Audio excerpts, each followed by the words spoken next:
వాన్ఖెడే stadium.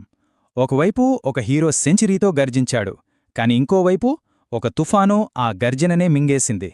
అసలు ఆ హోరాహోరీ పోరులో ఏం జరిగిందో పదండి చూసేద్దాం. సరే, కథలోకి వెళ్దాం. ముంబైకి వాళ్ల సొంత గ్రౌండ్లోనే షాక్ తగిలింది. స్కోర్ బోర్డు మీద కేవలం 12 పరుగులు. అప్పుడే 2 కీలక వికెట్లు అవుట్. ఆరంభంలోనే పెద్ద సంక్షోభంలో పడిపోయిందనమాట. అయితే ఆ పతనం మధ్యలోంచి ముంబైని కాపాడటానికి ఒక హీరో వచ్చాడు. ఆ హీరోనే క్వింటన్ డీకాక్. ఏకంగా 112 పరుగులు, నాటౌట్. అసలు నమ్మశక్యం కాని పోరాటం. అద్భుతమంతే. చూడండి, ఇది కేవలం ఒక సెంచరీ కాదు, ఇదొక రెస్క్యూ ఆపరేషన్.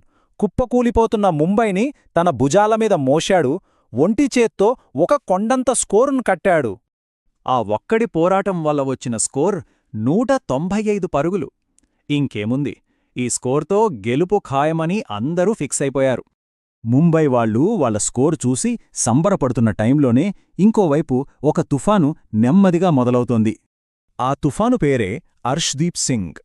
తన షార్ప్ బౌలింగ్తో ముంబై స్కోరును 200 దాటకుండా ఆపేశాడు. అక్కడే మ్యాచ్ కీలకమైన మలుపు తీసుకుంది. ఇది మామూలు విషయం కాదండోయ్. పంజాబ్ కింగ్స్ తరపున 100 ఐపీఎల్ వికెట్లు తీసిన మొట్టమొదటి బౌలర్. హిస్టరీ క్రియేట్ చేశాడు.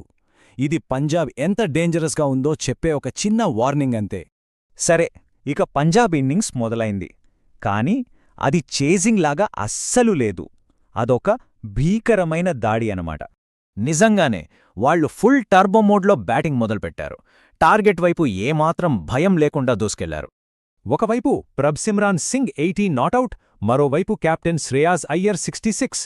వీళ్ళిద్దరి విధ్వంసకర భాగస్వామ్యం ముంబై గెలుపు ఆశలను పూర్తిగా తుడిచిపెట్టేసింది. మరి ఫలితమేంటి? గెలవడం కష్టమే అనుకున్న ఆ 195 పరుగుల టార్గెట్ ఊహించినంత ఈజీగా చేస్ చేసేశారు. ఎన్ని ఓవర్లలో అనుకుంటున్నారు? కేవలం 16.3 ఓవర్లలోనే.